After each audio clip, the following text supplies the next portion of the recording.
Så vi efter i høllini av Hálsi, hesa fer til Manshondbóltsdystur i mittlen Neistin og Kyndil.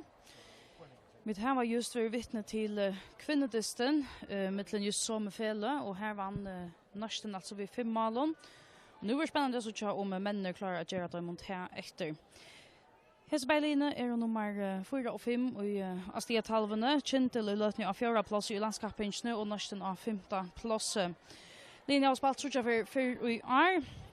Fyrsta dysten vann Kyndil vid 4 mål, 26-22. Så var det efter Kyndil som vann vid 2 mål, 26-24. Og i desember tar Linja hittest av 3 sinne. Ta var det Neistin som drar långt straget, han dysten enda i 22-25 til Neistin. Og det også en annan dyster av skrånne i beste mannsdaltene og i løtene. Han vil spalte ut av høllene av skala. Her STUIF til mot KIF.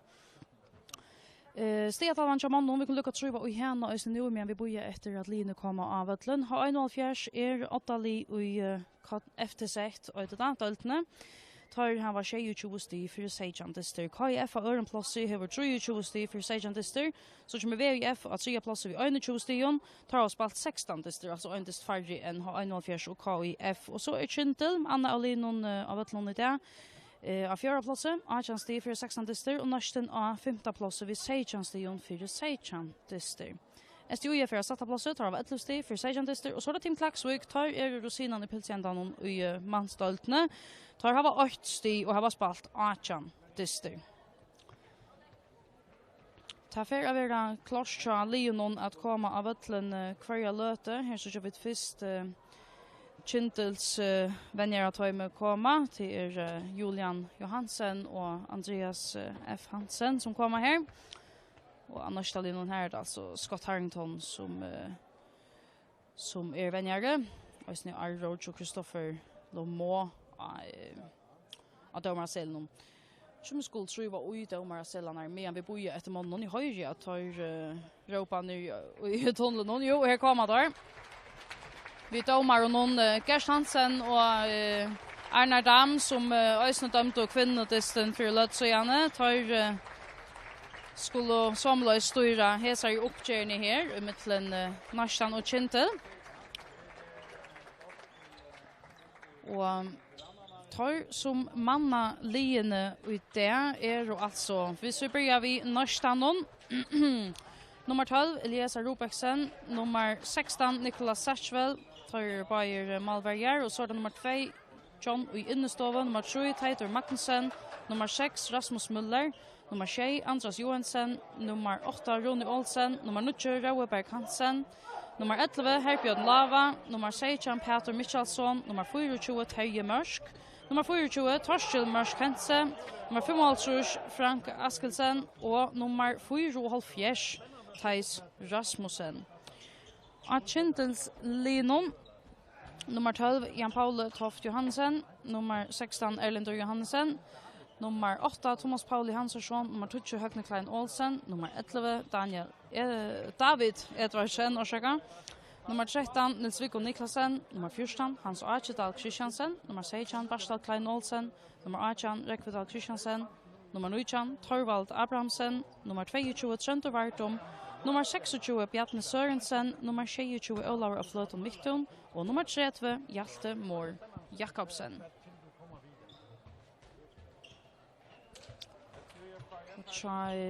Kyndil så kör vi då till Jan Paule som börjar i malen.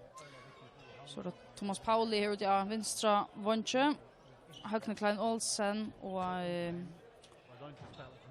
og Hjaltemor Jakobsen. Så kör vi Øysne. Rekvidal Kristiansen av strikene. David Edvardsen av høgra batche. Og så Øllar og Fløton midtun.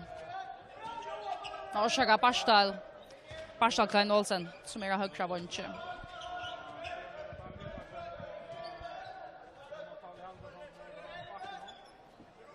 Hjalte. Rekva vissar ut ur av strykene her.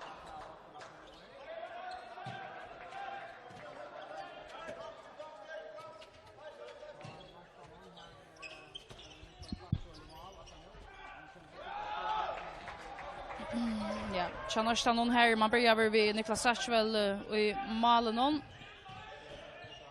Thais som röjner att färda Kjolberg här. Vad ska man säga att han var nummer 4 fjärs. Men jag har alltid hört center sig. Nu 12 fjärs.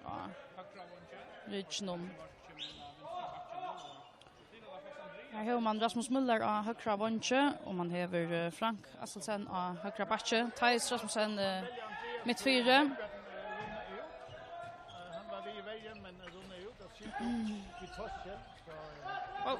Vi stäcker ju i här så ju uppramsningen i här.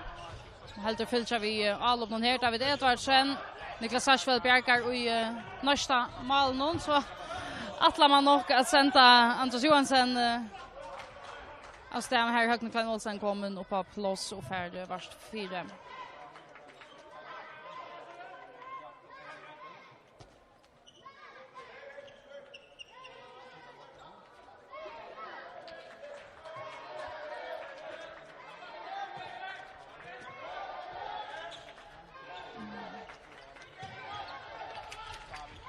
Thais ligger och väljer offensivt till Neistin här.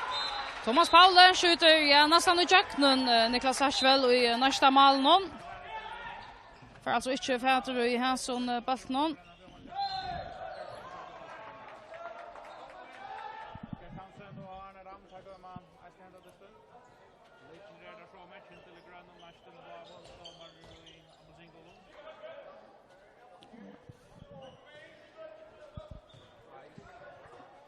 Så.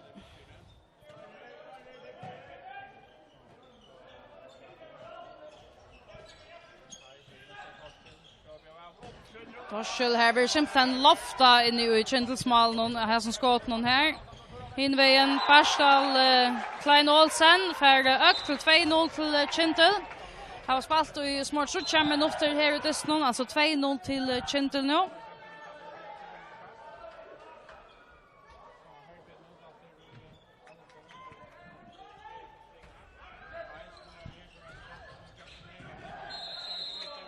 Frank som börjar sig i köknen här. Barsdal får nog ett guldkort av en här.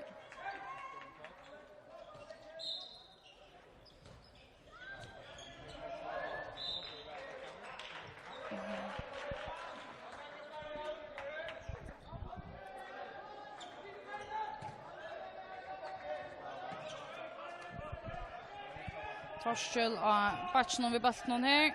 Fram till Ösch här. Oj. Vi ser ju nu.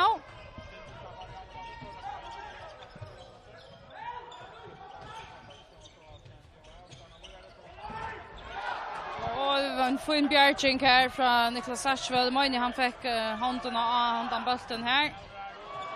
Han försöker att finna Peter. Frank släpper sig av bollen i några år och tog. Hjaltemor Jakobsen för att han vägen med förhållsnötet så kommer det kast över filter att han vägen har en till Andras som följer vi och någon att vägen efter. Synte mer intensiteter och i häson Dysnon än vi såg för lötsöjan i kvinnodysnon. Mellan som och fälle.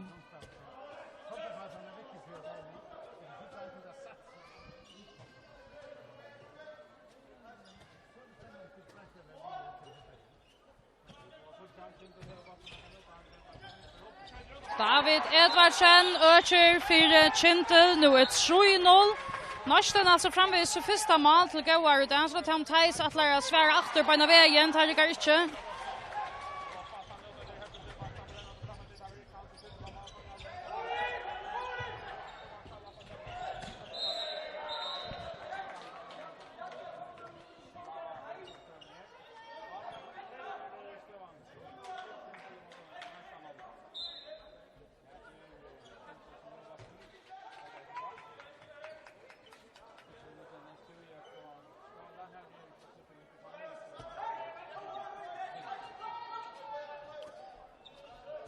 gånger inte så kött ut att etablera allopspel någon, men annars har vi så hampligen intensitet här i början av dysten. David Edvardsen, Niklas Sachvel ständer väl fyra i nästa mål någon. Frank till Andras. Atter Frank. Så ute i vånchen här är Rasmus Müller. Så har Neistin långt tid till timeout här. Scott Harrington vill ha ordning av sina lökare långt nu.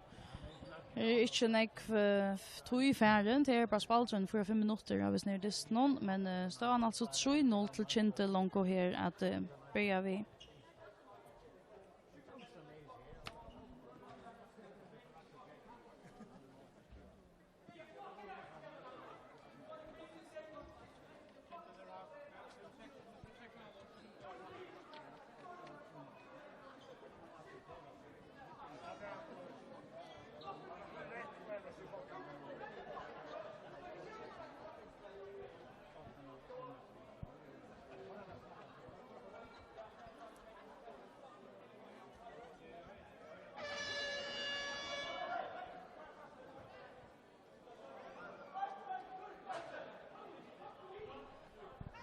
Att det var stort sagt en uppsanker som kom i nästa leven i här.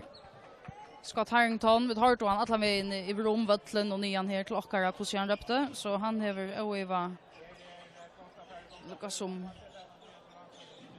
runt att tända sina män till så här kommande lötna. Han har spelat 5 minuter och 46 sekunder av dysten. Stan alltså 3-0 till Kyndil. Neistin är alltså inte mäkna att finna mål än.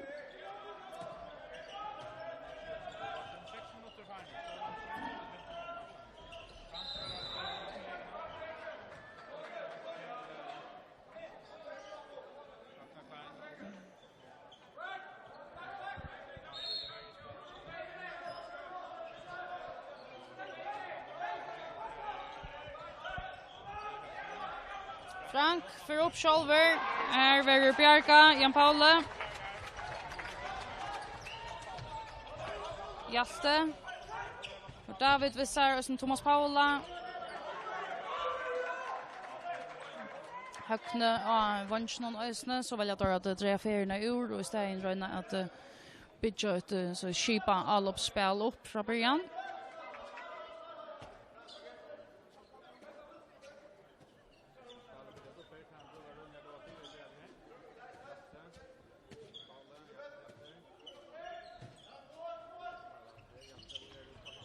Thomas Paule upp. Här är Sachvel efter 4. Han ständer finns en fina början på dysten här. Självt om det är 3-0 till Kyndil så har nästa målvärden alltså Östny haft flera fina bjärkingar och det fortäller oss ju bara att Kyndil kom ha spalt sig till flera goda mål möjligheter.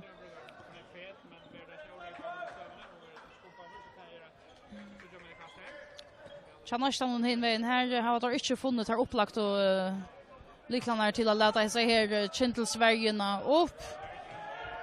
Tar vi då se skotten komma så är den också individuellt. Det är en stäcklingar som gör av att nu för att ha röna skjuta och testas du går till Robert Hansen.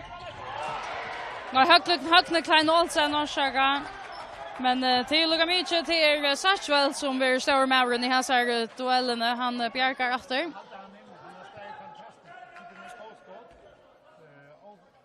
8 minuter spalter, alltså stavan 3-0 till Kyndil och självt om Neistin inte mål befinner än så får jag säga att av Malmans avryckning är det Niklas Sachvel i nästa mål som är steg bättre och till Sean Jösen till Jan Pauli och i Kyndilsmålen och till Svärd han står törven av honom tar simpelthen mankla att spalsa till målmålagarna. Här kom så ett skott som han släpper Bjarka.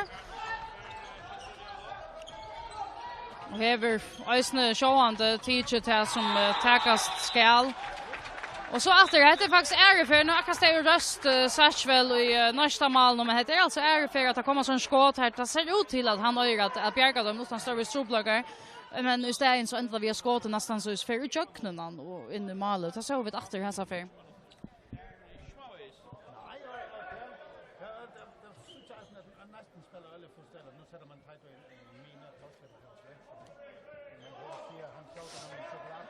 Så kommer Teitur Magnussen in av myena här till Neistin. Ska röna få skipa avloppsspelet. Efter Jan Paule ständer här som han skall och Kyndilsmål någon.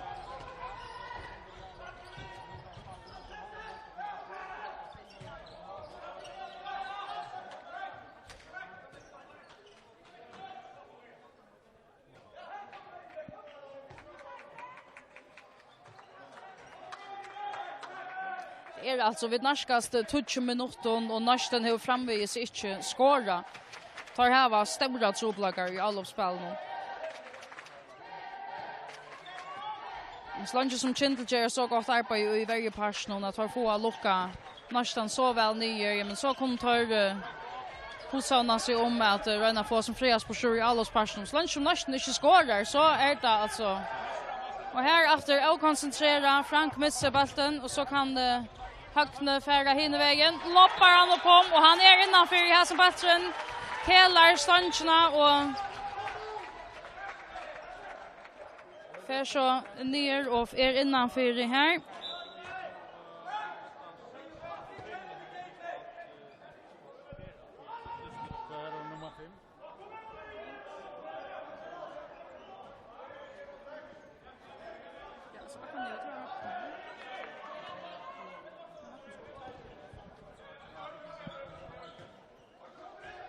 Fåta till att det är Högne Klein Olsen som skådde 2. Ronald Schila målskjut och här kommer första Neistin målet och i det.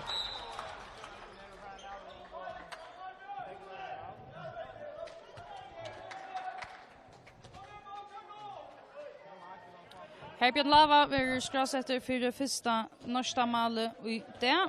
Här nummer 11.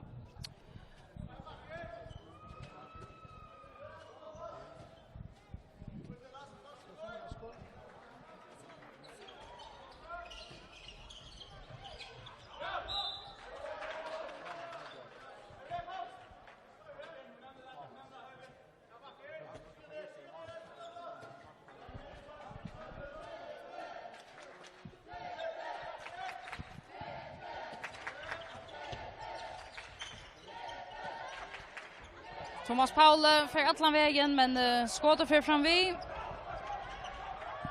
Har spalt i 11 och en halv minut till det någonstans 5-8 till Kyndil. Herbjörn Lava vill väl packa in i stryken i här. Berg hans Archie och Thomas Paule färra sent kort här.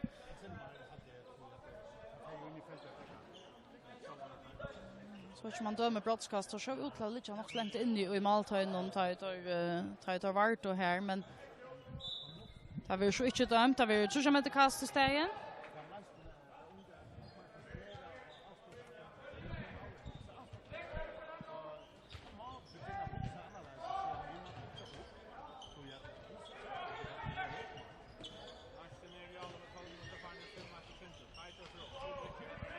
Teitur till Thais Frank ut av bunchen till Rasmus Müller som minkar om munnen för Neistin.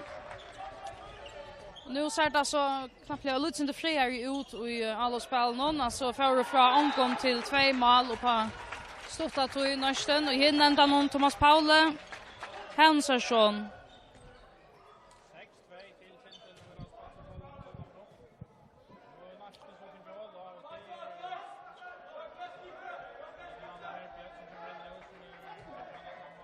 Står då 6-2 till Kyndil, alltså 4 mål av Mone framvis har spalt i knappar 13 minuter här i förra halvleken. Teitur till Thais. Efter Teitur här plats till honom släpper Jöknen Teitur Magnussen. Nu tycks att gänga bättre i avloppspersonen till Neistin.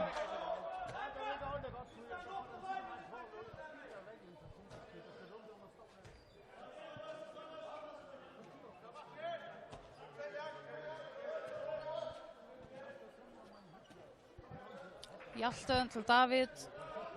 Samsons för att halta att det är en låta sedan vid så ett Kyndilsmål.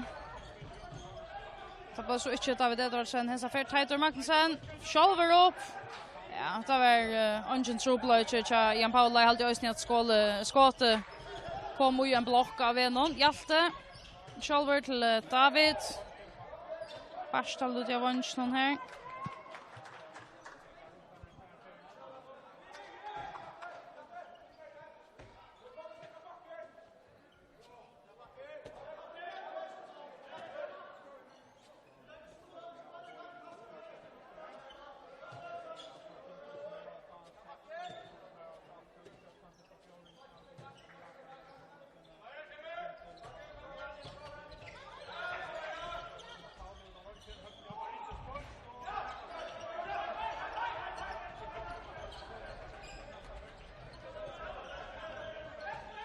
Thijs her. Og en fin bjerging inne til Jan Paula.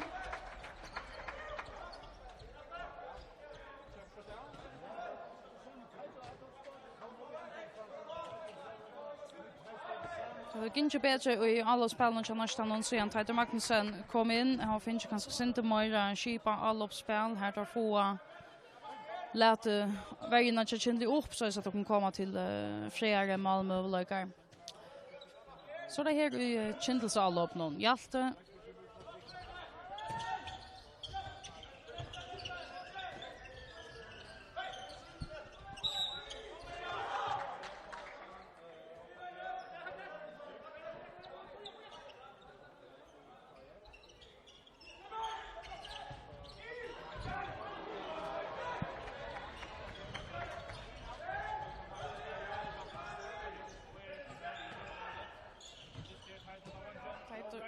Till Roa Berg Hansen som Øsne minkar om munnen för Neistin. Tar ordentligt komna fyra så nu är så senaste lötna Neistin.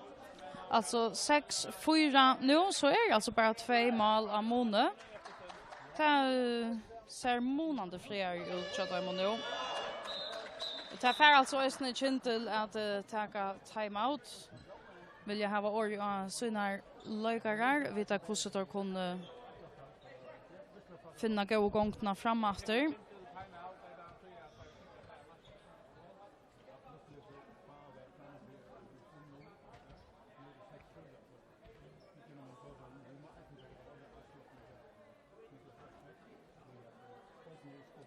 Det är alltså fjärde för att Hesebejlin spelar sina mittlen i landskappingini och i år. Hinne tror dystnar vi tar utslutning av Taimon här.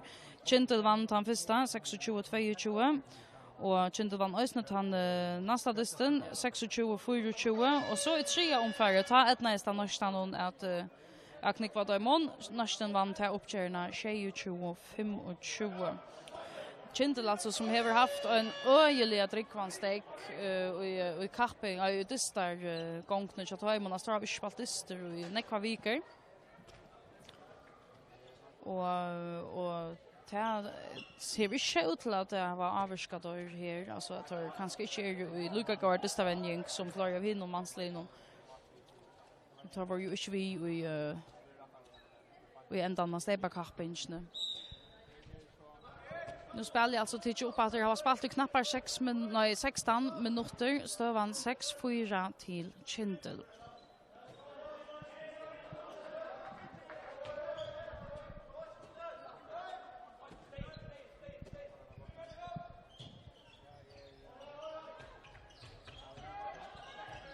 Thomas Paule här Sashwell ständer väl och i malen här.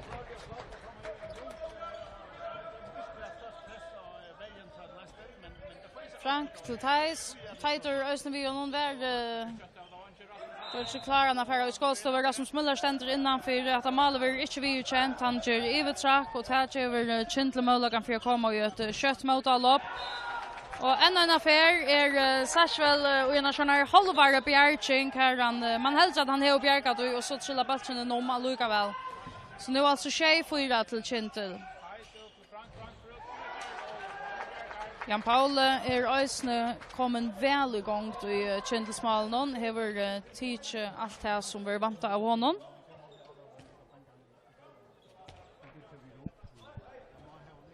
Sejan minuter spalter och här är alltså 3 mål av månaden Kyndil 8-4 här i mötet Neistin.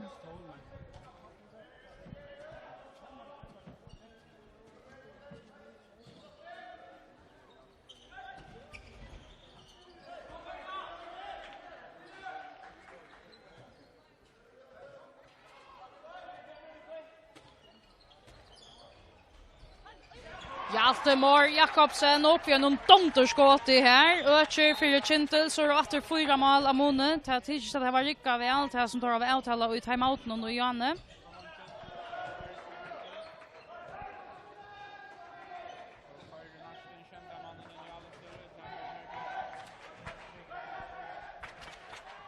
Nu är Neistin alltså tycks målvägen ut och spelar så att vi tjej Likaron utelikaron uppe i allopsparsen här. Ska vi 2 mot stryk och andra så kom det in strykna ösne så då Tighter bränner här. Sachvel är kommen upp på plats efter i Malmö.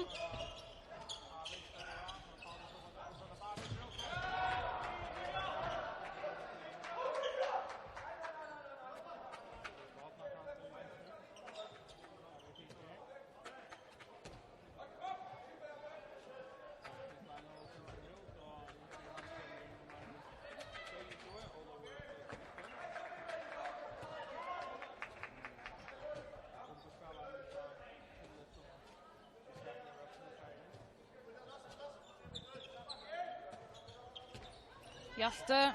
Oj, akkurat Lukas med Janne. Ett franlugskott från Hjaltemor Jakobsen här. För simpelthen Kjolver ger finte och upp och så placerar han bollen väl. Rekvedal, Christiansen, Öcher för Kyndil. Här så ut till att skrattna hållt så Neistin och nu är så senast lötna. Nu är efter 6 mål av Mone, alltså 24 till Kyndil. Går nu 20 minuter spalter och tar spela pura kontrollera Kyndil. Stannar väl i vägen nu till Jodam när så är målagarna på skjutalopp. Och så är det Neistin som tycks rättliga uppstäcka efter. Alltså ta gå lite spräll från Sariani efter att ha haft timeout här. Scott Harrington har givet en uppsank ut i asyllinjen, men nu tycks att det var också uppstäcka. Det var Tighter, han letar efter möjligheten för att sätta lagskipan i värsk här. Nu tar man domaren i Köpojamar, armen kom upp. Thais röjner affära själv och hade en färre brottskast här har vi varit inne i Maltöjnen.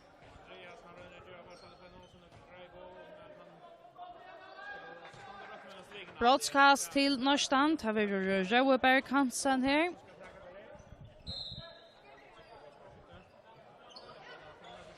Väl placerad här Charraua och han minkar målen för Neistin. Nu är 25.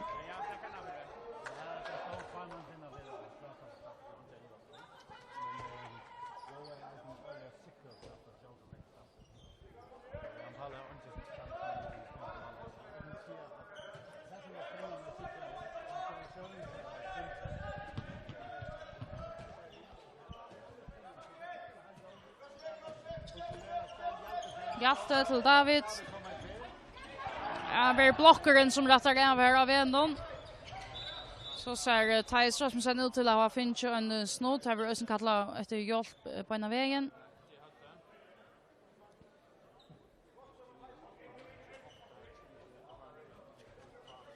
Texar till anlit eller till hött Thais och ta ska spela så inte stäckas på ena vägen att få tycka hand om det, men nu ser han ut till att vara av uppåter. Han ska bara finna ett slä i nacken var inte ganska lentingen. Han rände sig man vid en öron nästa läkare att det var vänjan i allop. Så det inte klumpe slitt ut.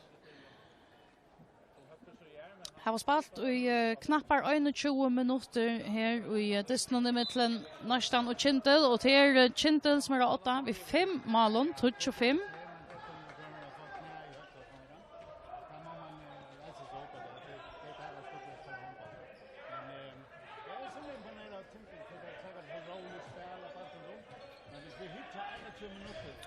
Thais alltså komna fötter efter här rön så vi skåter men här ständer blockaren här som han ska. Han sa inte att Christiansen som kom in att välja av batchen någon här.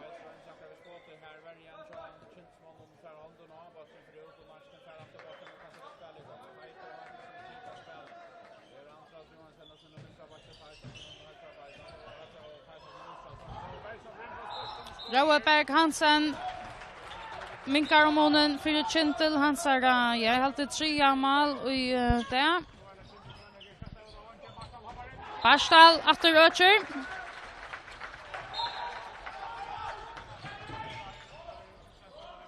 Kommer en ölig färra här. Barstal ösne agruden i varje person här. Han spalt i 22 minuter i stavan, alltså 11-6 till Kyndil.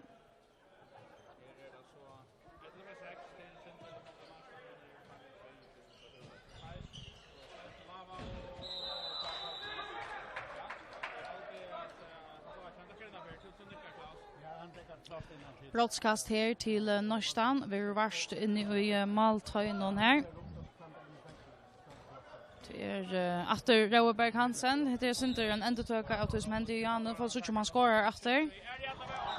Och han sätter, placerar nästan akkurat lika som i Janne. Rauberg Hansen.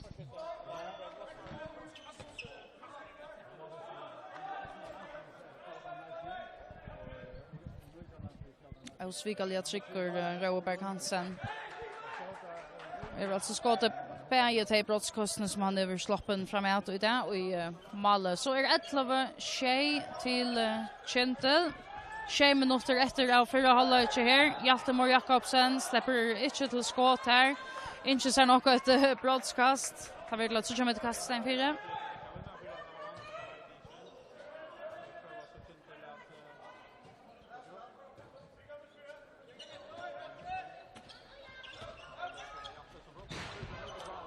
Skott i här.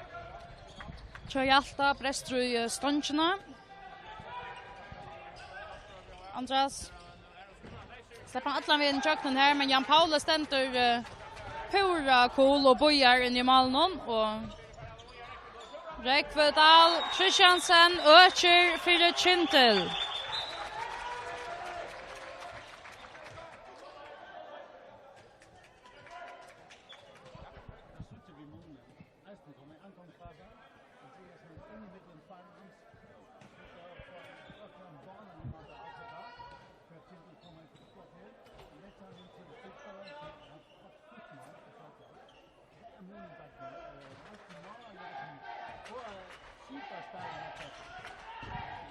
Teitur släppt till Malmö. Ja, här var en bättre Malmö. Tjugo honom. Teitur Magnussen mänkar munnen för Neistin. Så är 12-8. Gå Bjerging till Niklas Satchwell i Neistin malen här.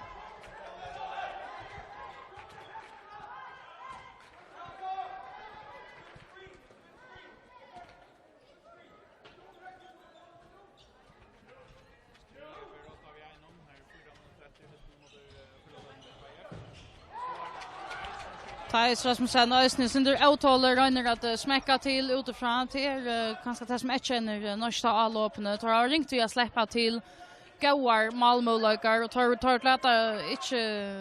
lata sig boja efter dem och tar röna ofta vis ner enstök och skåten och nästan 4 och tar blivit där synder långt över in till Malmö tar det inte är väl joggenspalt.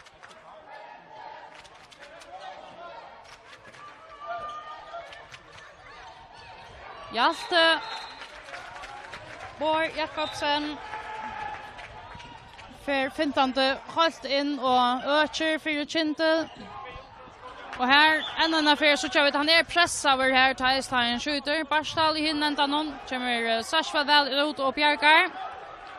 Och här var inte dömt här. Det tar vara nekva skojvar Auger tecknar här av Norstalinon till så kör vi en beinlös en file avlevering. Det var simpelthen en skojv Auger som vi teacher när man röjner att avlevera till den villägare och balsen äntar förningen och en motlägare.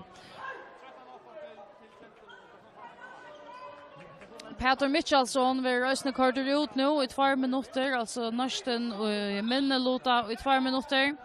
Så spring de tar klara att välja 4 här till att Kyndil har spalt öliga kontrollera och i allop någon tar spela tåle och nu har de alltså på att bättre plats det tar ju Minnelota. Stövan 13-8 orsaka till Kyndil. Knappt 4 minuter efter Satchwell väl ute och Bjergar har sån loppen någon här. Så tackar då Malvägen ut och sätta en utelökare in i stegen.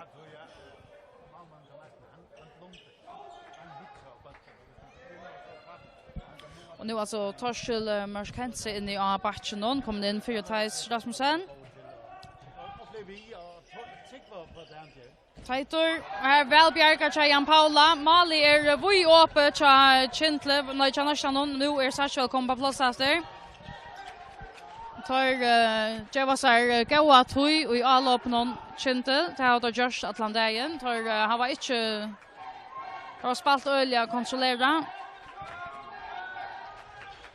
David Edvardsen skottet brester ut först säger här.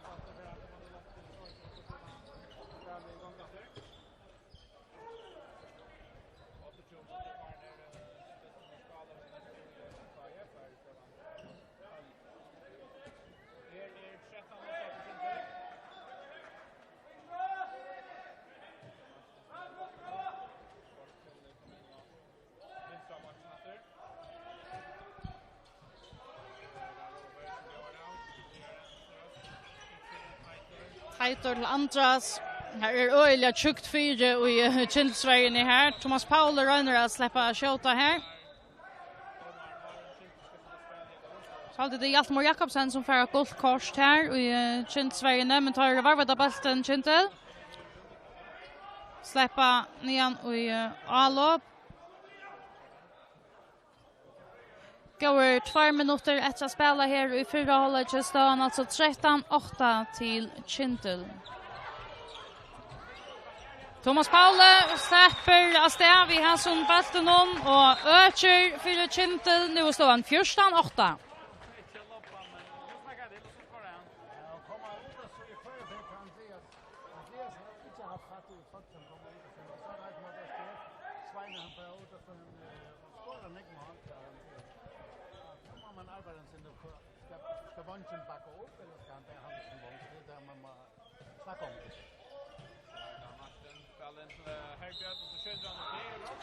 Herbjörn Lava för till då så säger att broadcast här man är nöjd att föra in i Maltagen uppenbart att välja han och så han sa att jag alltid heter 3 för att det händer att det här tar våra fänkar i Maltagen och det ger alltså broadcast kvar för Robert Hansen heter 3 affär. Skjuter sammanste afternoon och nu för han i högre så skorar Luka och svikaligt tryckt som hinner på affären här.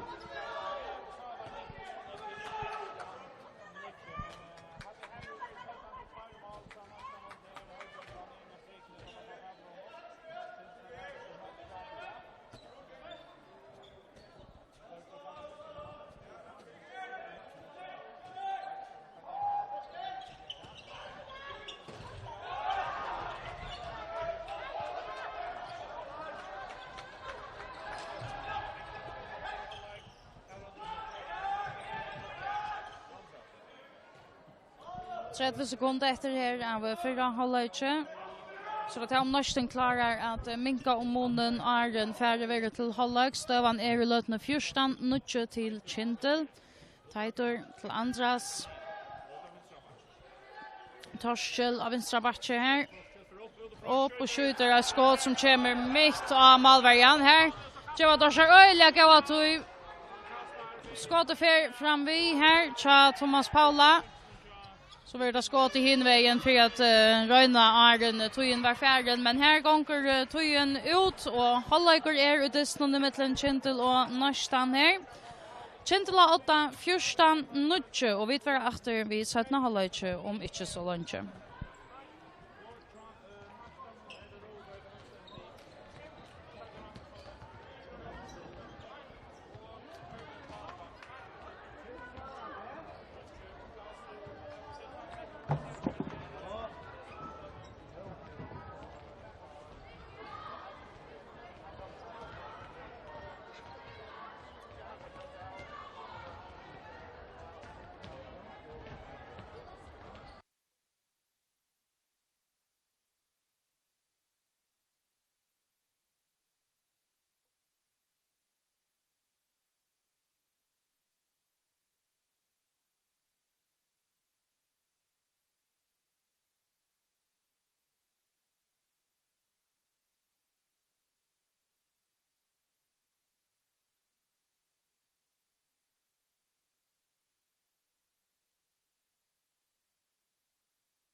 Så försökte vara klart till sättna halvlek här i Disney emellan Kyndil och Neistin. Halvleksstøvan 14-0 til Kyndil. Jeg har altså sett Kyndils lig som har spalt vel her i fyrre halvlek. Jeg har spalt Skipa, Tåle, spalt vi iver skåte i halvtid torget sida, så har vi haft han og Tåle å boje etter dem om rødt og Malmö-løknån, de gode Malmö-løknån. Och ta motsatta kan kanske sägas om Neistin i stora mån att har haft ett trubbelt vi har kommit till helt upplagda Malmö-lökar och istället har vi sett flera av oss ner öjmans avrik här önstade lökar simpelthen röjna själver att prata jöknen och komma vid skåpen utifrån som kanske inte blir sinter så lös för köla av in till att för inte lugna mycket som tar i skåtni och enten av en väl skipan all uppspel. Nu det spel alltså titta upp efter klart till här i sättna halvlek. Torskjell Marskensi här av vänstra backen. Ja, Robert Hansen helt fram. Och annars Thais Frank och Johnny innestår vi ösne kommer in av Neistin. Spalto vi tjej mot 6 här i alla på någon börjar vi.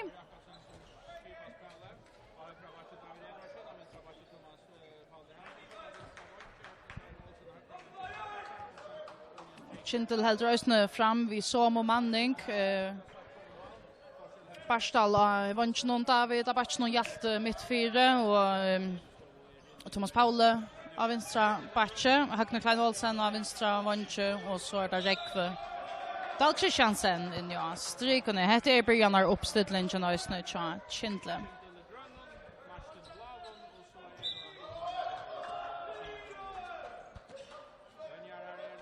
Så charter är inte som vi för alla att det är inte så näck fair Kyndil spel någon att ta gänga och spela och så röna att se också värsk. Nu är Neistin kommer upp till domaren någon. Här är det nog Hjaltemar Jakobsen som smäckar hötten ner i golvet här han länder. Vad ska vi ta spela? Han kommer att hitta efter honom. Det var ju ekvislöst. Här kommer han in att hjälpa honom ju. Här kommer går in. Och i samma omfärre för Thais Rasmussen alltså en utvisning 2 minuter.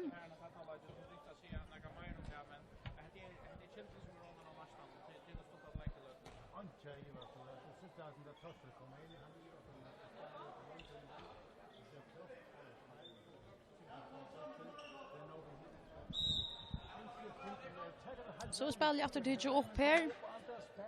Barsal, David, Hjalte. Tar här var ganska ont i alla spelen och så kommer det skipa systemet här. David, plats Thomas Paula, kommer väl i jöknen här och här så vi väl klart och tydliga hur tar spela alla samfällt Kyndil tar boja tar sig goda tog och så slår det till tar allt timet åt rättlagt som man vill sagt i allsambanden. Teitor mittfyra tja Neistin här. Över Frank och högra backe och Torskjell och vänstra backe.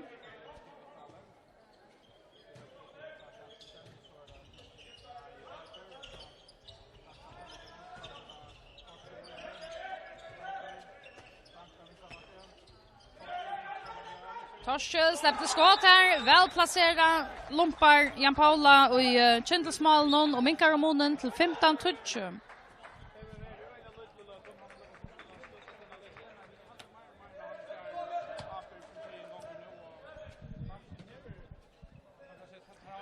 Det är gå 20 sekunder att säga att Neistin verður fullmanna efter.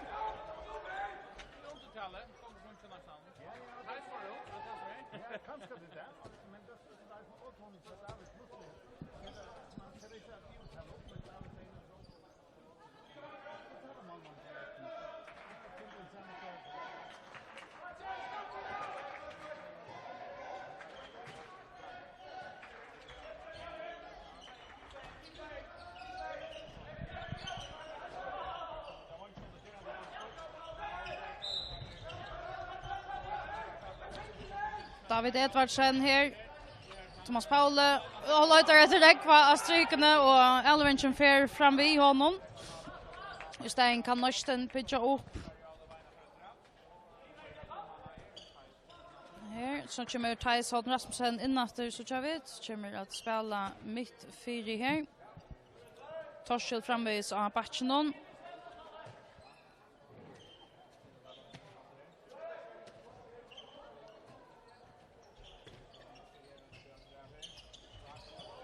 Frank kör shortla plus shot I mon ut I vanchen här Torshäll Thomas Paule vid en gåen block här så är plus Charawa och han loppar ett ja så det halvfräckt skott lopp Roeberg Hansen helt väl spelande där har skottat ett mål han toppskytter till Neistin ta manglar att hinner lukka som fylltja tropp här så kunde det vara helt uppe av jövnen vid Kyndil.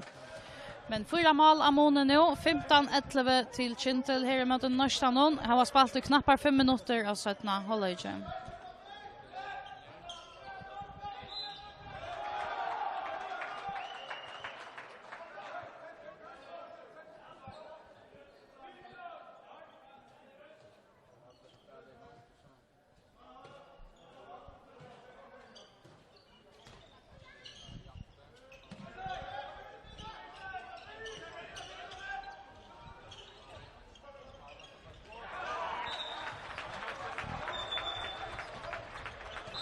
Thomas Paule Hansson, vi ser någon 5:e mål om inte för helt skøyv här.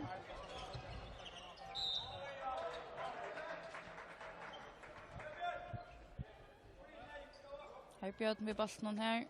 Thais.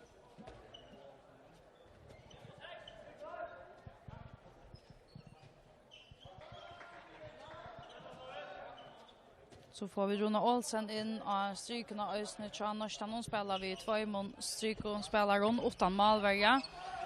Ronny utåter så att Sashwell kan komma in I mål I Gavartøy.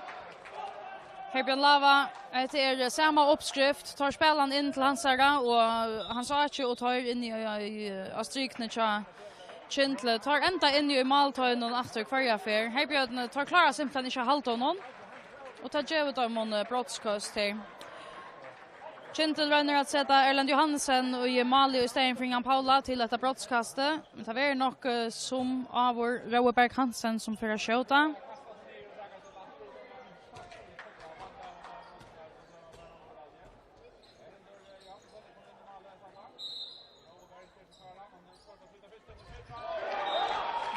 Ännu en affär Roeberg Hansen. Han trycker brottskastskytte.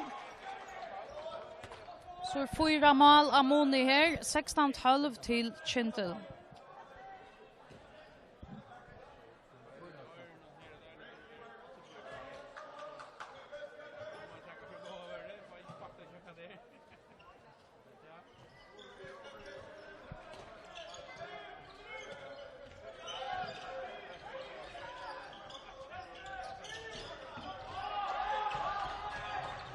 Barstal för tilltog sig handan bulten för varvåt Kyndil heter A-loppet.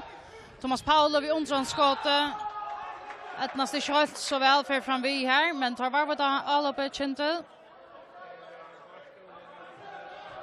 Domaren har armen av loften nu. Tomasher ska också hämta. Tar vi Hjalmar Jakobsen som röjner med Sashwell Bjarkar in I nästa mål. Torshäll här var plats till honom men till stång ut. Annars finner möjlighet till honom. Barstal. Sashwell vid en rymmar Bjarking och I nästa mål här.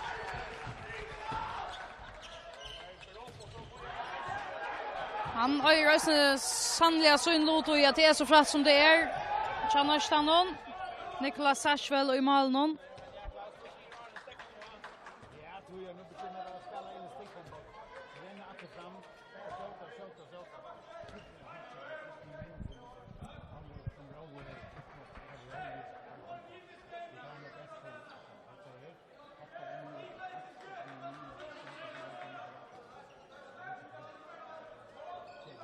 Nu så jag vet att Kyndil rönner att bytja upp här.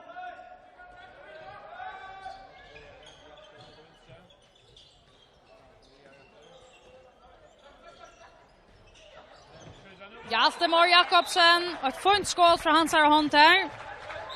Fjärde målet till honom i det, halvt igen. Ja, femta det ganska. Så var nu 16-12 till Kyndil. Har spalt i 8,5 minuter här i 17 halvlek, alltså 5 mål av månen. Och Neistin gör efter det att ta målvägen ut och Rune Olsen kommer in i stegen, alltså en utelökare, så att man har tjej utelökare i allopnån.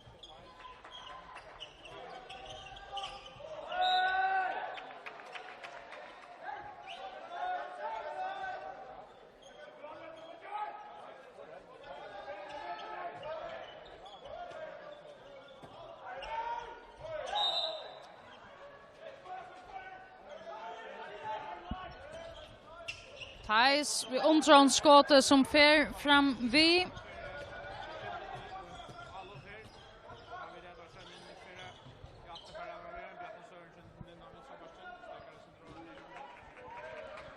Och att det nu röjnar då att ta Sindra och slå bollen och görna och röjna att bygga upp i stegen 4. Bjarne Sørensen kommer in av vänstra back till Kyndil och här röjnar då alltså finna ut hur det skulle brodera sig i utjöknen nästa vägarna. Hjaltemar Jakobsen som spelskipare. Här måste vara plats ut till Bjarne, men det var nog en allopsfeiler som var gjort här. Det dömde utanför. Plats till Frank, släpper han till skåd. Ja, han släpper alla vägen i utjöknen här. Mellan benen av Jan Paula och i Kyndilsmalen. Minkar månen här till 16-13.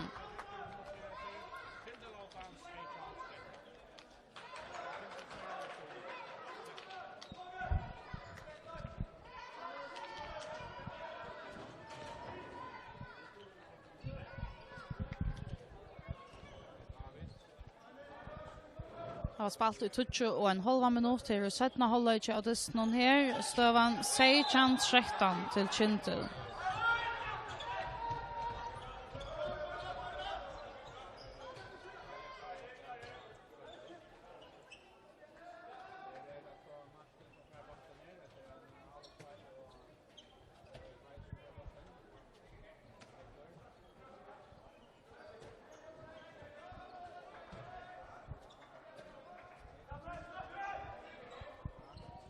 Teitor nu kommer in som spelskipare för Neistin och så Theis Batchen nu målet tömt.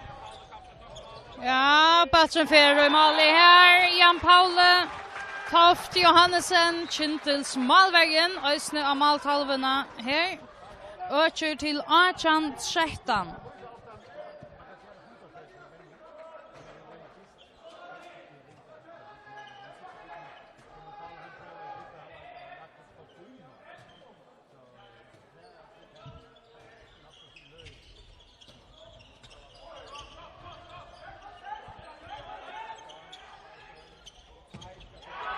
Theis skjuter point i blocken här. David och han sa att Bayer till Röjer att ta emot det som skott någon i Kyndilsvägen här.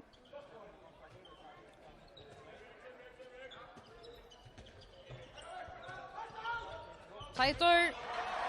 Ett fint skott men Jan Paul ständer väl på plats i Kyndilsmalen. Det ska näck mera till att lumpa han. 12 minuter farner här i 17 halvlek. Stavan 18-13 till Kyndil, alltså 5 mål av Moni. Och det är ju en handlig trygglossla som Kyndilsmän har haft. Och Jöken Atlantisten, minnas från början av dysten. Och det gick när om 20 minuter är en Neistin över fäckna mål. Och tar här var Jöken Atlantisten haft öliga ringt vi att spela sig till så här goda målmöjligheter. Och istället så blev det sån skott som det som vi såg på inte igen. Nu får det så checka att spurs på sjur här om det var kontra, Airbridge kontra. Äntar en tja Frank och så var det så brottskast här till Nilsvik och Niklasen. Helst det bestäg och i måltöjnon tar han varte här. Och det ger vi Roa Berg Hansen och möjliga för att skjuta ännu ett brottskast. Han har skårat ett brottskast nu. Här färda alltså av ståncherna. Här äntar goda stimen tja Roa som som brottskastskytta så är fyrbils, men han hever alltså skårat nekv Arn haft det. Det var 4 brottskast han har skått på inte mål. Det var så första för att han missnötte en brottskastmålaga. Står framvis 18-13 till Kyndil. Han var spalt i 13,5 minuter här i 17 halvlek. Neistin nu valt att mansvärja Hjaltamor Jakobsen till Jan Innestove som finns tangentsen. Och så spelar man alltså 5-5 här uppe. David Edvardsen röjner att finna Torvald in i stryk nu. Stämmer till Robert Hansen. Ja, färre Charlotte Hammarald då som bult någon här. Jan Paule kan sätta spel igång efter ur Kyndilsmålen. Och så kör vi efter hur väl Kyndil då det här vi att stäcka. Tar låta sig inte så ruvar vi av stämningen och röna färra och ett sort slösa skjuta lopp. Istället så väljer jag att slå bollen i hörna och så att pitcha upp simpelt än vi etablerar en allopsspel. Rekvidal Kristiansen av innanför strykarna här så Kyndil. Högne Klein Olsen Røynes utifrån, men det här är inte troplagar till Nicolas Sachvel av Häsenskåpnon.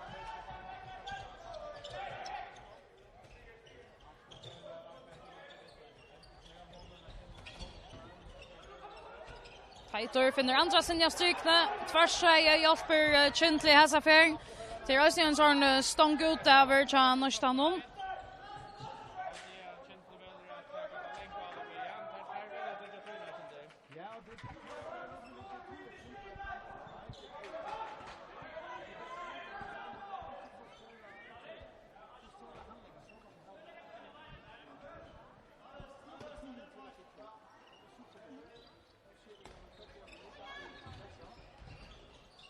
Thomas Pauli här rönnar släpper jöknen till Frank, men tar vi så trutcha med det kast här. Thomas Pauli. Så plåset till Barstal här. Sachvel vi en under Bjärching. Han nu steg väl i nästa mål någon i det.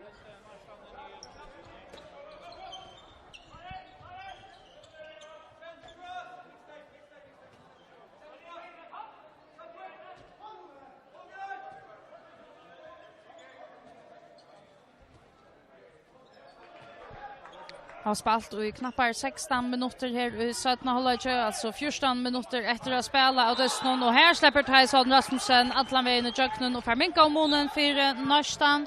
Så är det 4 mål av månen.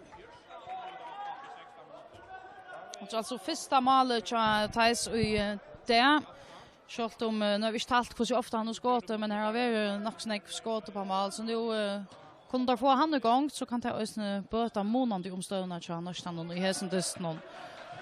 Tar här var 13,5 minut till att finna ut av vad det skulle göra vid Kyndil, men så långt som det gånger så väl till Thomas Paula och hinnom så lyckas detta en tryckon Kyndils sikre. Spela fullkomliga, kontrollera och tåla Kyndil. Då att spela sig fram till det rätt och tar gå och målmöjligheterna och tar geva oftare urslit än historier halv och spontana målmöjligheterna.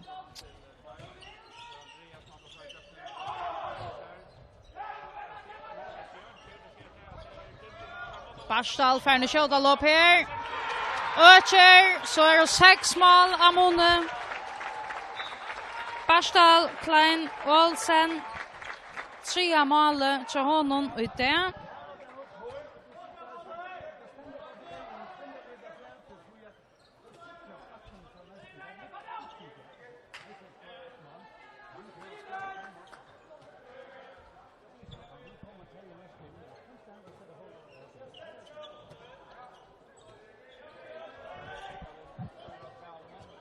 Så Terje Mörsk kommer in mitt fyra här till Neistin. Spelstyrare och lötne. Först får vi så han ut där. Thijs. Här.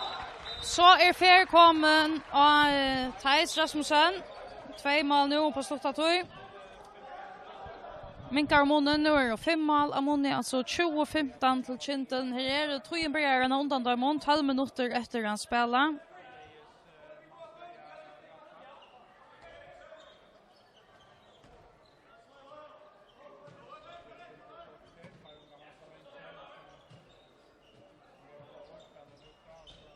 Thomas Paule till David. Det var gott plats så någon räckve för fältrar returen och här är han Orekpower och Tadjever alltså ett brottskast. Thais ser onökter ut vid hantan domen men han var Orekpower gör någon pura upp någon målmöjlighet här. Hjaltemor Jakobsen till röja vid brottskast i här. Niklas Sarsvall som steg väl i nästa mål. Någon ska röna att veta om han får bjärga 4 här. Hjalte Osvika liat trycker här. Satta målet till honom i det. Hjaltemor Jakobsen till 21-15. 11 minuter efter att spela.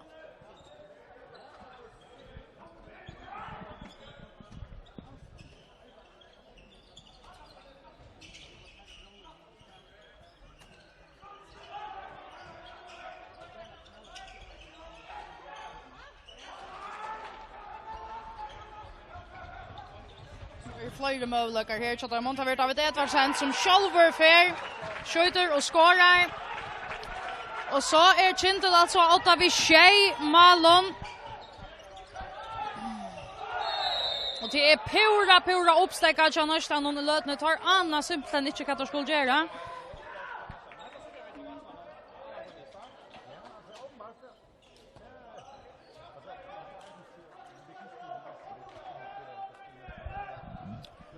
Kyndil alltså nu vi möjligen för att komma upp på en 8-målsslås stövande Lötne 22-15 till Kyndil. Har spalt i 20 minuter. Här är sättna halvlek, alltså bara 20 minuter efter att spela.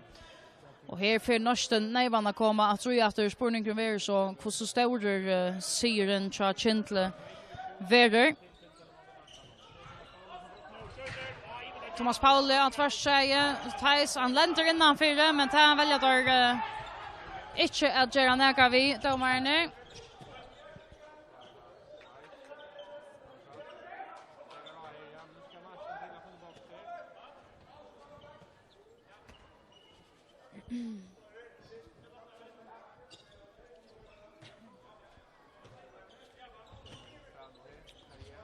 Teje nu av Batchnon så på det där så Teje mine och Thais av Batchnon. David sender och bojar vid blocken här efter honom och skjuter bort och i fältena här. Thais.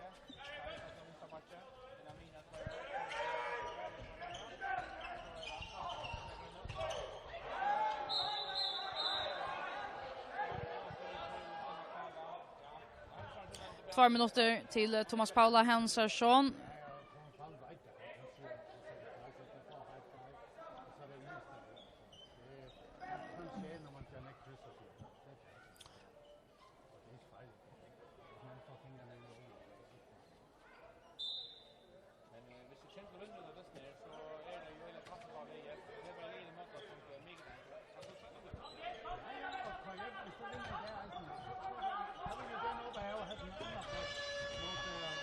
Och här väljer Scott Harrington att ta timeout. Det var en öjlig timing. Här var annars en öppen skottmöjlighet till allt av Thais som var av och på här.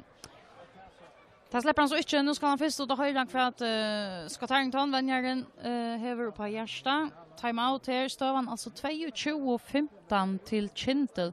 Detta minner inte om en gröjan Kyndils seger. Och det här var annars inte varit sån ett mål av månet ta i Heseberg-linjen var hitst 4 i år. Alltså Kyndil har vunnit 2 av Manshondbóltsdystur tar av spalt sina mittlen i Hesen kappingin. Den första vann Kyndil vid 4 målen 26-22. Så vann Kyndil vid 2 målen 26-24. Och så den tredje artisten i mitten Heseberg-linjen vann Neistin vid 2 mål, alltså 26-25. Men som utslutning här bänta av så det har nog varit nog så jaunar uppgörer alltså 2 mål och så en dyster som ändrar vi 4 mål på 4 mål.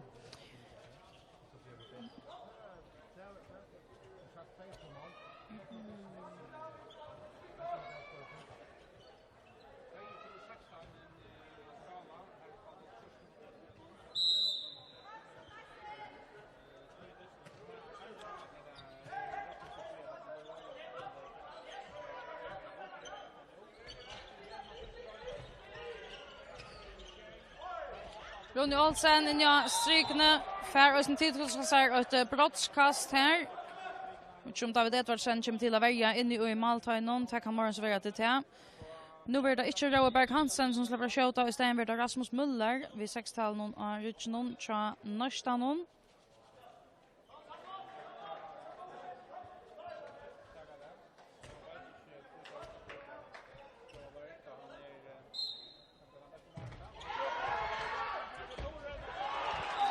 Så annars skott ut Jean Paulan och löte Bjärkar väl i första atlovo men Rasmus Müller första självor av returen och för alltså minka om månen för Neistin står han nu 22-16 till Kyndil. 8 minuter är och efter att spela av sin dysten här. Och detta Lodstad någon grejon Kyndils sikre. Spurning ner om Neistin för öjernäka att svära efter vi.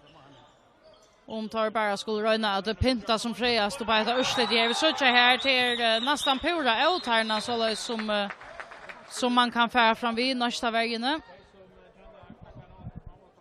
Det var nog Högne Klein Olsen.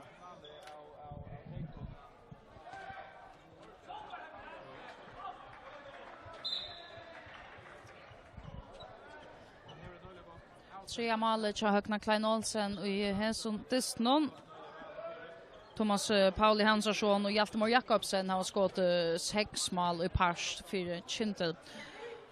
Kyndil som tillsammans över 23 mål här till Hesson Distnon står han 23-16.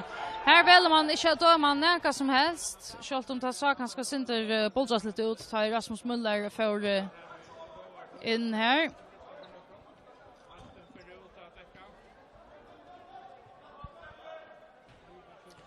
Tjej minuter efter att spela här.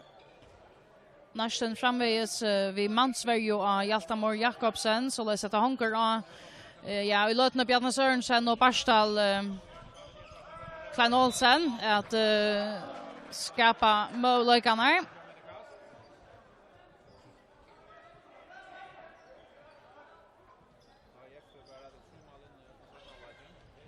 Högne Klein Olsen kommer vi explosiva refer här.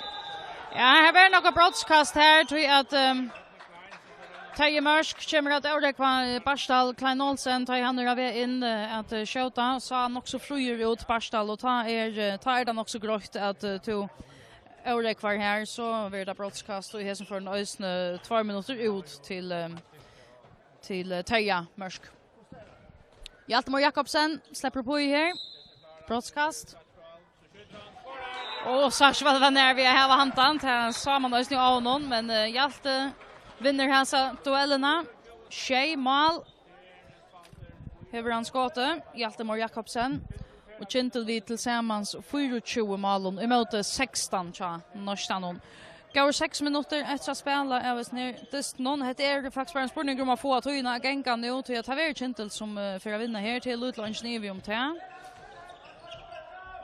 Spurning ner bara om Neistin klarar att pinta om urslitet. Det börjar här vi Jonny Innstove som minkar om månen här. Så 24-16.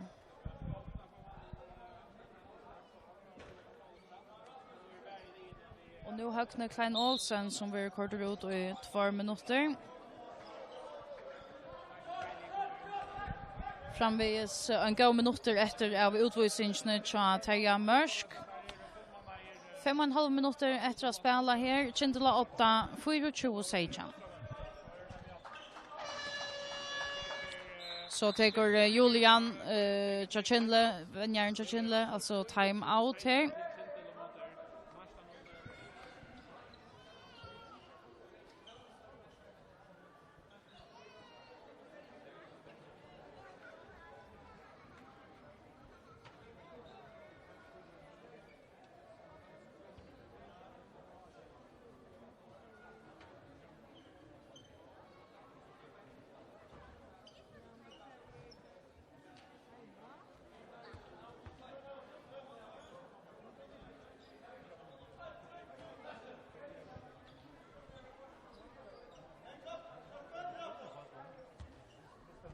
Neistin till Röjar att ta spel i uppåter. Kyndil lever sin rätt att snacka om till en och ett är vi att Hjaltemor Jakobsen han var ju mansvärder i lötne och som jag nämnde Jan ta honker av ja, vi tog stövne Bjarne Sørensen och Barstal Klein Olsen jag finner det av hur man ska tackla det, alltså hantera det att han blir mansvarter. Och i större mån blir David Edvardsen, alltså ösne mansvarter, han har så lagt sig ut av vunchen, ta i det här Rasmus Müller hever fyllt honom öliga takt, men nu släpper han så över vi efter och tar tretch alltså ösne mansvarten efter som det ser ut Neistin. Lite vi en 5-8 väge här Jan Instol ligger som 8 framme och väljer offensivt här. Aj, här sparskar han ut efter bollen on ties, men det sucha domaren nog inte. Han sa ut till att boja efter utvisningen själver ösne, men här var han nöjlig häppen. Släpper vi scratchen någon här för. Ja, det var så en outshape som gänger för att domaren någon vid torget säga. David Edvardsen för ökt om Kyndil slashterna står han nu 25-16. Alltså 8 mål av Mone i mitten Kyndil och Neistin och ja, går 4,5 minuter efter att spela i Manshondbóltsdystur. Nu för Terje Mörsk att släppa in att annars för utvuster nu i 2 minuter. Han släpper så in efter nu. Och nu får Neistin alltså ösne brottskast här. Tar skjuta Erlend Johansen in istället för Jan Paula och i Malnon. Och nu är turen kommen till Tyson Rasmussen halt jag att skjuta brottskast.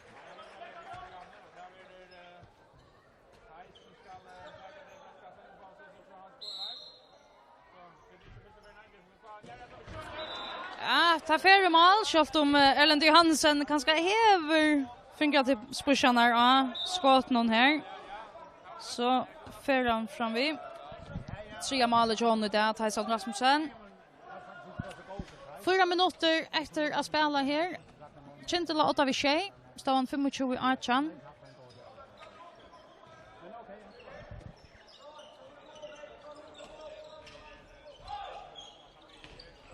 Bjarne Sørensen. Ja, för han fram vi.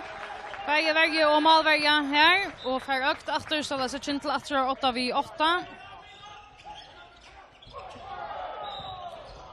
Kemran Boltrand in, det var nog fler som antar att för att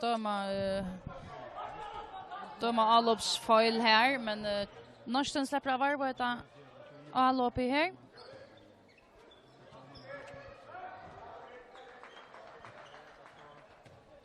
Andras mittfyra nu, Tejde Magnussen av vänstra backe och Frank här av högra backe. För upp och skjuter och här färtar alltså nästan i köknen Jan Paula. Han så utleverar skott som la nog så väl till hans här Bjärka, men lumpar han kanske Sindra lugga väl för in.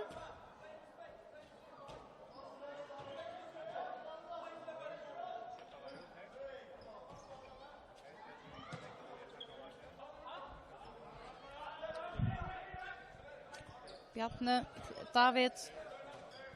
Så det är inte en mansvärja som för fram nu, men tar lite lokal nog så högt upp i Hjalta. Få Eurek var Kyndil så fraft att har missat bollen här. Neistin.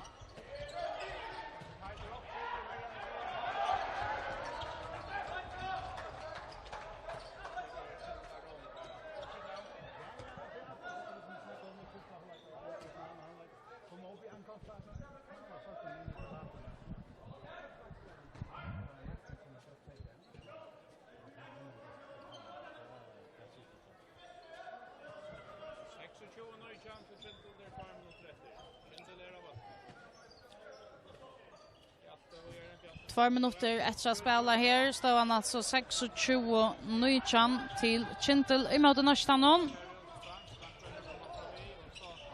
Gång då han blir kötcha Neistin igen, men det blir till Synthesis. Eurek var Allop här och det var kast 2 minuter till Netsvik och Niklasen och brottskast till Neistin. Rasmus Müller släpper att röna sig nu.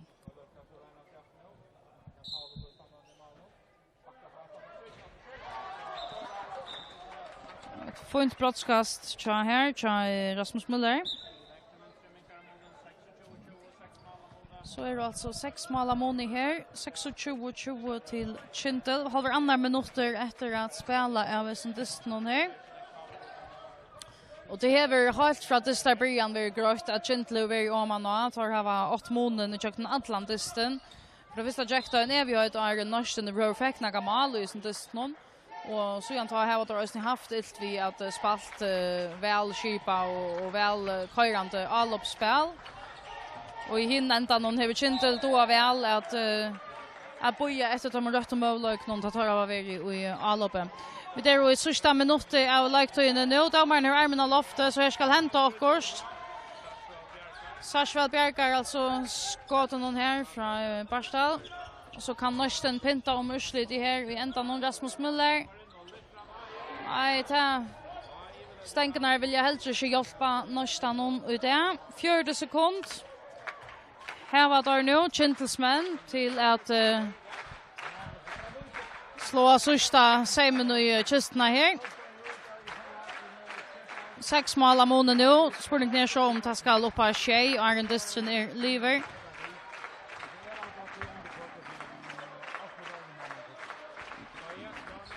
David.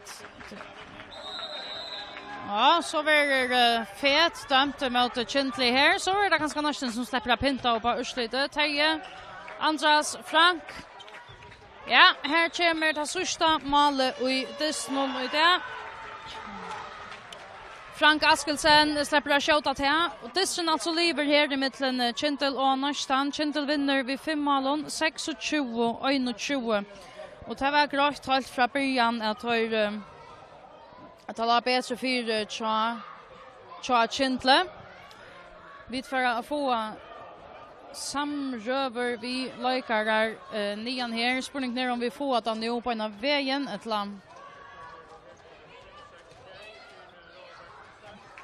lag kvärt för att hämta här. Vi får ett för en första att skriva i målskyttarna här. Alltså Kyndil vinner 26-21 och emot Neistin hon här.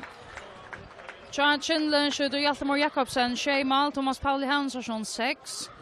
Högne Klein Olsen, David Edvardsen och Barstal Klein Olsen skot och Atler 3 upp härst. Bjarne Sørensen och Jan Paule Toft Johansen. Malvägen skot och Øysne 8 upp härst. Thomas Paule Hansson var första samröva till Åkon. Jag hade ska bara stanna här. Lukka vita hur vi skulle ha det. Så får att tog så stor. Jag hade inte så komma ner här. Jo, kom ner här bara. Ja, så lös. Det må være det. Ja, du skal du sätta ner då eller det. Jag kan inte börja vi inte där lucka vi section on tid kvart 5 mål ända där vi tar sig ut till att du får halva där. Ja, jag hade haft det gott styra då mest som Atlantisten. Det var några löter. Tar fall 6 då får vi. Jag tog en löten till från där men ja, vi kommer gå på vunnen väsen mer. Vi tar fink om allt först. Men det tillvita att det tog det kan gå att det så ut till att i alla spelen så hade det ta nej och tåliga boja efter att de gå målmålak. Ja, vi har spaltat små Neistin i år här vid den runden alltså här har finche 15 shotall upp så vi var avgjort om att vi skulle ha länk allop och skilla går avståndningar så där svingar så shot mål. Att det räcker ju så att Chadikon. Hesten siren Jever han mot på Moira så nu kommer det upp på Tuesday näskast 3 plats någon här var VF mycket kvälte. Jag tror jag plats kommer vi spruga alltså nej men vi alla kommer gå se. Alltså absolut jag mot på mig. Det är nu har vi haft en länka paus på 2,5 månader också så det är tilltrångt att få en serie nu. Hur ser det kommer igång att jag spela. Du huxar om dagen att nu har det spalt så lunch. Går vi till vändning för att suggest som en mangelvara här men det är så skjutat där vad det går. Nej, det var okej. Vi var inte vant såna. Vi var finns jag såna kärlega från Andreas och Hansen nu. Så vi var runda för Åkon och jag hade orskan att bli bättre. Det har hjälpt på ena väg på handbollsspelare. Det är simpelt brukt till en sån en fysisk vändningar steg. Ja, absolut. Ja. Tack för pratet Thomas Paule och lucka. Tack för det. Stender Roe Berg Hansen släpper Øysne framåt här. Han är vantande inte lika väl nökter som Thomas Paule Roe. Kan se ut lätta urslit här 5 mål ända där vi. Ja. Som Thomas Paule säger så är det sagt att det är näck mer alltid. Vi spelade öljigt alla med jacken alltid där. Bränna helt otroliga och näck och ja. till den hälsohormonen till det här mamma tar allvarliga från och åker inte är standard kurs man värne och tar det helt slags mamman att till taxsystemets mamma tar möjligheterna som till spalt i kontil och i all upp någon var ju inte så stort. Det är så ofta utleveras sån synder panikskott man vill kan göra så köper man bara. Ja. Till öliga väl att observera. Hur kommer det här till också? Jag vet inte. Vi blev att en återvändande trubbelchock och till att komma alltså så vill jag höjt öliga gärna komma så kött som tillber innan till dessen och ta lös onka då till att ta komma såna halva chanser alla som döna och ta skora man på att ta i varje time ständer väl och mamma ständer väl att han för gäst. Jag lärde att jag skulle arbeta på nu för jag kunna göra det bättre till nästa gång. Ja, vi är alltid det samma som arbetar vi allt har. Det är nämligen så chanserna som vi tar och jag har alltid till tojer så körer det stationära alla försök och schema så kör väl och det är också väl kanske fast till tojer men det helt bara så det förstår loppet någon här vi totalt försvarst och så renner det bara så vi malen och så det blir så tungt och jag kommer slänga att rumköra för så vi ska just arbeta vid 12 någon och komma till bättre chanser än vad gör det där. Gå ut nu vi tar Roe. Tack för pratet. Tack för det. Det säger alltså Roe Berg Hansen, sjående en vånbroten nästa läkare som annars var i mitten tar fräst och nästa männen är ute. Var toppskytte till nästan vid tjej Malon. Dystner på i dystner som vi tar strömt här i höllini Hálsi och alltså ja. Kyndil vann her Manshondbóltsdystur vid 5 målen i mot 21 som Neistin fick. Här vi kommer Kyndil upp på 20 stig. Samstundes vinner KIF i mot STUIF i det. Så tar komma upp på 25 stig i 8 strunum. Av kommande dystun kunne vi fortälja att Mikko Kvölde ta spela Team Klaksvik och ha 1,5 och i Klaksvik Mikko Kvölde klockan 8. Og samstundes Mikko Kvölde klockan 8 ta tycker Kyndil i mot VUF här i høllini av Hálsi och tandisten för vid att strömma i kringvarsnon så till lunchna kom det fylja vi efter aheimasy och kvf.fo. Nu så sammandratt av hesen dystun i 3-2 i andra kväll vi får tacka för okkon fotografer det är Rune Dam och jag heter Maria Siskason Nesa.